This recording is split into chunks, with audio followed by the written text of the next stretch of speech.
सुप्रभातम्। अद्य वयं पठामः रुचिरा इति पाठ्यपुस्तकस्य द्वितीयं पाठं, यस्य नाम अस्ति दुर्बुद्धिः विनश्यति। तो सबसे पहले हम चैप्टर का जो नाम है उसको समझेंगे। बोला है दुर्बुद्धि विनश्यति। दुर्बुद्धि माने दुष्टा बुद्धि यस्य सह, मतलब दुष्ट बुद्धि जिसका हो वो, मतलब दुष्ट बुद्धि वाला। आगे बोला है विनश्यति। विनश्यति यहाँ भी उपसर्ग है और धातु है नस। नस धातु मरणार्थे भवति अथवा नष्टार्थे भवति एवं अत्र लुट् लकारः अस्ति, यतोहि वयं पश्यामः स्य अस्ति मध्ये, अतः लुट् लकारः अस्ति भविष्यत्काले। तो विनश्यति अस्य अर्थः अस्ति मरिष्यति या फिर मरेगा। तो फिर चैप्टर का मतलब क्या निकला ना, जो दुष्ट बुद्धि वाला है वो मरेगा या फिर वो मरता है, क्योंकि अपनी बुद्धि की वजह से वो तकलीफ में आ जाता है, इसलिए वो मरता है। अभी हम चैप्टर में जाएंगे। रीडिंग हम कर चुके हैं। अब इदानीं वयं पाठस्य विवरणं कुर्मः, मतलब इस पाठ का जो सार है उसको जानेंगे, पाठ को अच्छे से हम समझेंगे। तो वदति अस्ति मगध देशे फूलोत्पल नाम सरः, तत्र संकट विकटो हंसो निवसतः। कम्बुग्रीव नामकः तयोः मित्रम् एकः कुर्मः अपि तत्रैव प्रतिवसति स्म। किं वदति न अस्ति मगध देशे फूलोत्पल नाम सरः। अस्ति मतलब है, क्या है? फूलोत्पल नाम सरः। सरः माने सरोवरः यानी पंड। तो एकः सरोवरः अस्ति, एक तालाब है। कहाँ है ना? मगध देशे। सरस्य नाम किम अस्ति ना? फूलोत्पलम। ध्यान से इसको याद रखना। सरस्य नाम अस्ति फूलोत्पलम, इसीलिए बोला है फूलोत्पल नाम सरः। फूलोत्पल नामकः सरः। जैसे हम बोलते हैं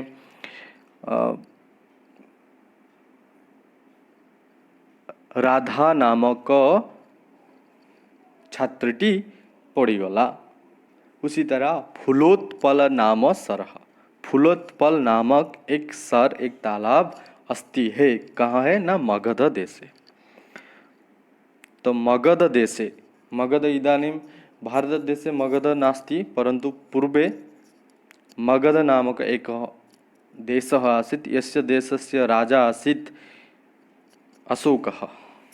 ओके, तो मगध में राजा अशोक वो राजा थे। आप उनके बारे में जानते होंगे, हिस्ट्री में पढ़े होंगे।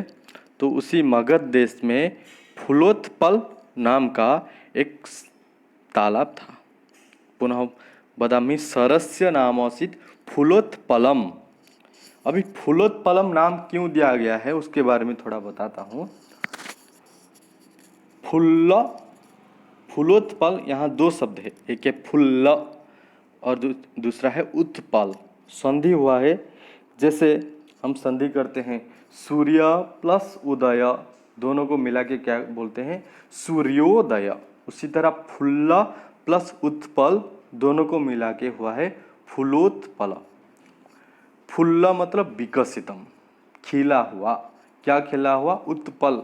उत्पल माने कमलम।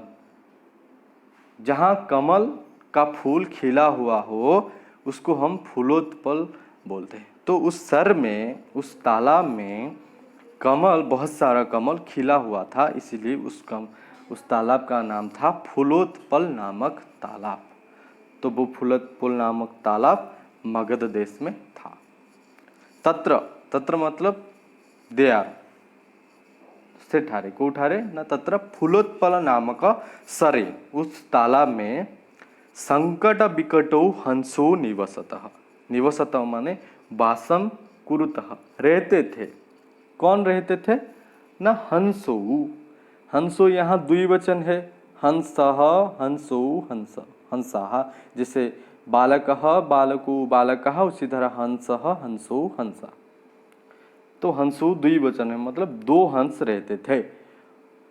को दो हंसो? ना संकट विकटो हंसो। तो हंसयोः नाम किमासीत्? दोनों हंस का नाम क्या था? ना संकटः एवं विकटः। तो एक का नाम था संकटः, अपरस्य दूसरे का नाम था विकटः। तो क्योंकि दो हंस थे इसलिए यहाँ पर भी दो वचन हुआ है, दोनों को मिला के संकट विकटौ।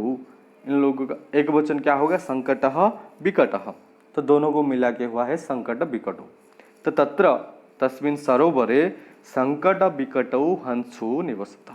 वहाँ उस तालाब में संकट विकट करके दो हंस रहते थे। कम्बुग्रीव नामकः तयोः मित्रम् एकः कुर्मः अपि तत्रैव प्रतिवसति स्म। पुनः एकः अपरः एकः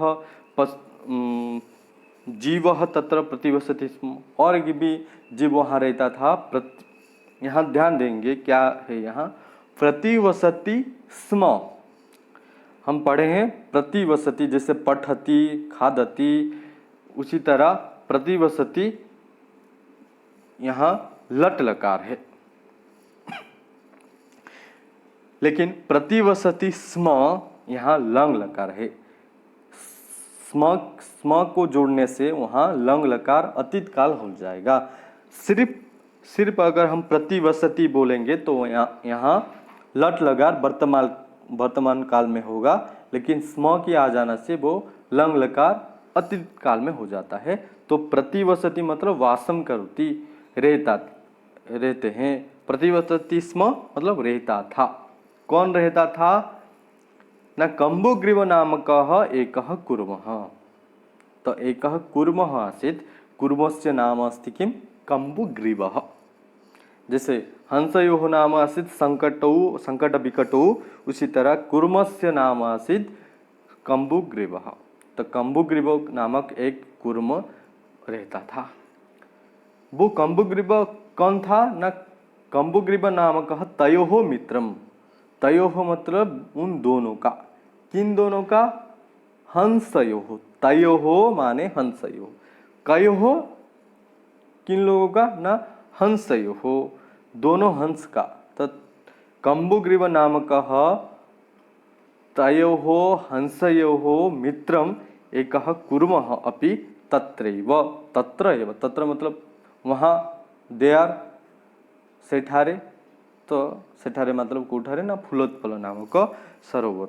तो कम्बुग्रीव नामकः तयोः मित्रम, कम्बुग्रीव नामक से दुई जनकर मित्र, हंस दुई जनकर मित्र, जे कि एकः कुर्मः तत्रैव सेठारे वास करुथला वसति स्म। ओके, फिर से दोहरा रहा हूँ। सरस्य नाम किमासीत्? फूलोत्पलम। फूलोत्पल नामक सरः कुत्र अस्ति? न मगध देशे। तत्र को निवसतः? कौन दोनों रहते थे? न तत्र संकट विकटौ हंसो निवसतः। हंसयोः नाम किमासीत्? हंसयोः नाम संकट विकटौ आसीत्। कुर्मस्य नाम किमासीत्? कुर्मस्य नाम कम्बुग्रीवः आसीत्। कम्बुग्रीवः कयोः मित्रम् आसीत्? कम्बुग्रीवः हंसयोः मित्रम् आसीत्। ओके, आगे चलेंगे। आगे बोला है अथ एकदा धीवराः तत्र आगच्छन्। अथ मतलब अनंतरम, कुछ दिनों के बाद वो लोग रहते थे। कछुआ और दो हंस वहाँ रहते थे फूलोत्पल नामक एक तालाब में। तो कुछ दिनों के बाद एकदा वंस धीवराः तत्र आगच्छन्। धीवराः मतलब फिशरमैन, मछुआरे। तो कुछ दिनों के बाद एक बार कुछ मछुआरे, धीवराः फिशरमैन, जो जहाँ आम ओडिया कहूँ केउट, तो किछि केउट माने तत्र आगच्छन्। तत्र मतलब सरस तीरे, सर मतलब सरोवर, सरोवर से तीरे, तीरे मतलब कूले, तो से सरोवर कूल को केचन धीवराः आगच्छन्, यहाँ लंग लकार है। गम धातु का लंग लकार में, जैसे पट धातु का लंग लकार में अपठत, अपठताम, अपठन, उसी तरह गम धातु का अगच्छत, अगच्छताम, क्षम्यताम, यहाँ आ उपसर्ग है, आ उपसर्ग और गम धातु है, तो आगच्छत, आगच्छताम, आगच्छन, आए। जैसे गच्छति, आगच्छति, उसी तरह अगच्छत, आगच्छत। तो एकदा केचन धीवराः तत्र आगच्छन्, एक बार कुछ मछुआरे वहाँ आए, कहाँ ना, सरस तीरे, सरोवर के तालाब के किनारे पर कुछ मछुआरे आए। ते अकथयन्, ते माने के, ते माने ते धीवराः, ते माने से माने, से माने को माने, से माने से, धीवर माने अकथयन, यहाँ पर भी लंग लकार है अतीत काल में। ते कैसे जानेंगे लंग लकार, क्योंकि आगे क्या है, अ है, इसलिए यहाँ लंग लकार हुआ। ते धीवराः अकथयन, अकथयन मतलब बोले, अबदन। तो वो धीवर, वो मछुआरे बोले कि वयम, वयम माने अहम, अहम माने मुँह, अहम आवाम वयम, मुँह आमे दुई जण, आमे माने, तो वयम माने आमे माने, आमे माने को माने, वयम धीवराः, आमे माने आमे धीवर माने स्वः, स्वः माने टुमारो, कल, तो हम लोग कल मत्स्य कुर्मादीन मारे सम, कल हम लोग मत्स्य और कुर्म आदीन, आदि पद में और जितने सारे हैं, जितने सारे मतलब जो लोग रहते थे तालाब में, तालाब में सिर्फ मछली और कछुआ नहीं रहता है, और भी लोग रहते थे। तो बाकी जो जितने थे मत्स्य कुर्म आदीन सर्वान मारे सम, हम कल मछली और कछुए इत्यादि जो जानवर रहते हैं यहाँ, उन सबको मारे श्याम, यहाँ कौन सा लकार है, लूट लकार, क्योंकि यहाँ बीच में स्या है। तो मारे श्याम, मारे श्याम मतलब मारेंगे, किसको मारेंगे, मछली और कछुए इत्यादि जो जानवर है उनको मारेंगे। कब मारेंगे, स्वः, ओके। तो किम कुर्मः न मारे श्याम, कान मारे श्याम, मत्स्य कुर्मादीन मारे श्याम, कदा मारे श्याम, स्वः मारे श्याम। एतत् श्रुत्वा, श्रुत्वा मतलब सुन करके, एतत् श्रुत्वा, एतत् मानो एतद् वचनम, ये बात, कौन सी बात, जो बात मछुआरे ने बोले, सारे जो एक मछुआरा या फिर सारे मछुआरे जो बोले, उस बात को श्रुत्वा सुन करके, कुर्मः अवदत्, कच्छपः अवदत्, यहाँ लंग लकार है अतीत काल में, तो कच्छप कछुआ ने बोला, क्या बोला, कछुआ, मित्रे, यहाँ संबोधन पद है, संबोधन कर रहा है किन, किसको, अपने मित्र को, दो मित्र है हंस, दोनों को बोल रहा है, मित्र किम युवाभ्याम, युवाभ्याम, यहाँ इस्मत शब्द का तृतीया विभक्ति द्विवचन है, क्योंकि दो थे हंस इसलिए द्विवचन हुआ है। इस्मत शब्द, इस्मत शब्द, इस्मत का मतलब है तुम, तो इसका तृतीया विभक्ति है तुम दोनों के द्वारा।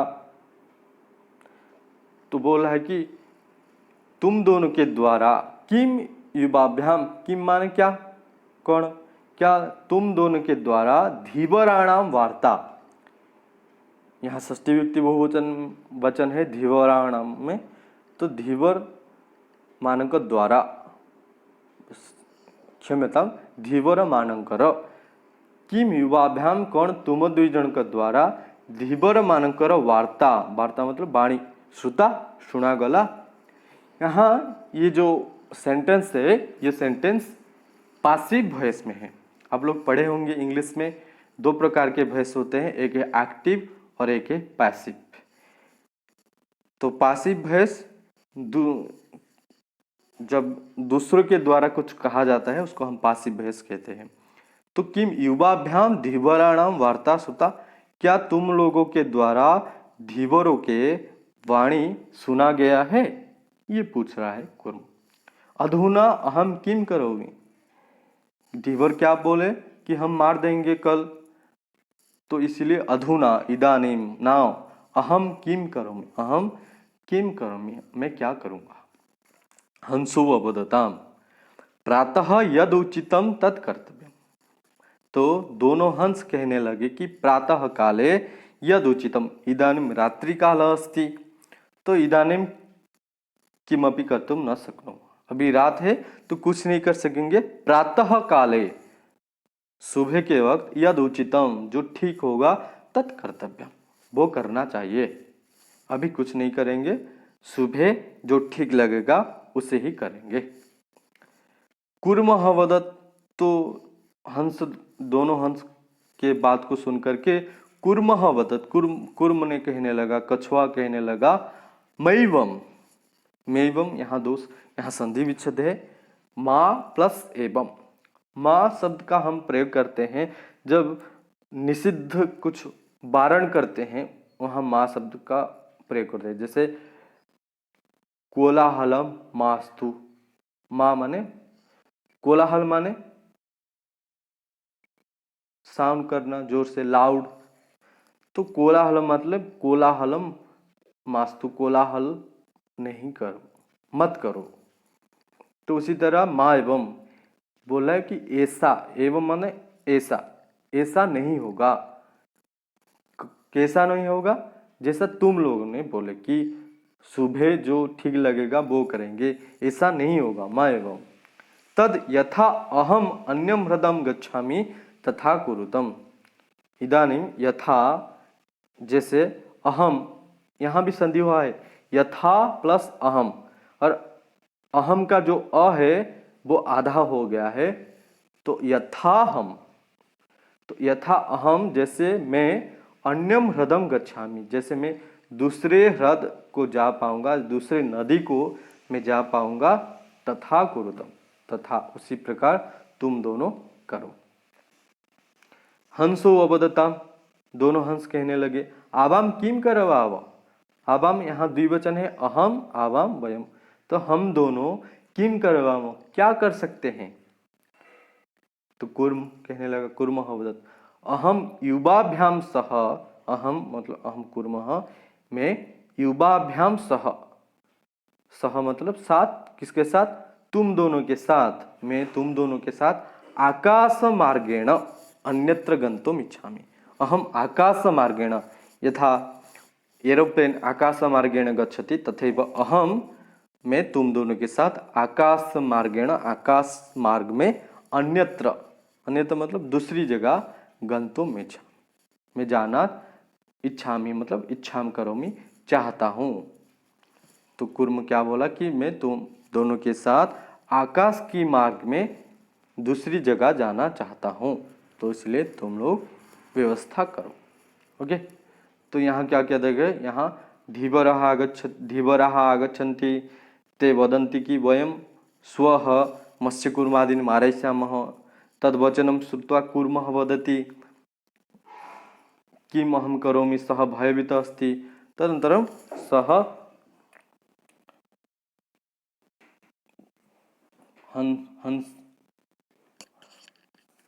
हंसो प्रतिवदति, सह कुर्मः हंसो प्रतिवदति कि किमपि कुरुताम, तुम दोनों कुछ करो। तो फिर वो दोनों हंस बोलते हैं कि सुबह जो ठीक होगा वही करेंगे। फिर कछुआ बोलता है कि नहीं, ऐसा नहीं चलेगा, जैसे मैं कह रहा हूँ तुम दोनों वैसे ही करो, मैं जैसे दूसरे हृद में जा सकूँगा उस तरह करो। तो हंस दोनों बोलते हैं कि हम तो हंस हैं, तो हम क्या कर सकते हैं, तुम्हें कैसे ले जाएंगे। तो कुर्म बोल रहा है कि मैं तुम्हारे साथ आकाश की मार्ग में जाऊंगा। अभी वो कछुआ किस प्रकार आकाश की मार्ग में जाएगा, क्योंकि वहाँ तो तब एरोप्लेन नहीं था, एरोप्लेन होता तो चला जाता शायद, तो एरोप्लेन तो नहीं था, तो आकाश की मार्ग में कैसे जाएगा, इसके बारे में हम दूसरी क्लास में पढ़ेंगे। Thank you.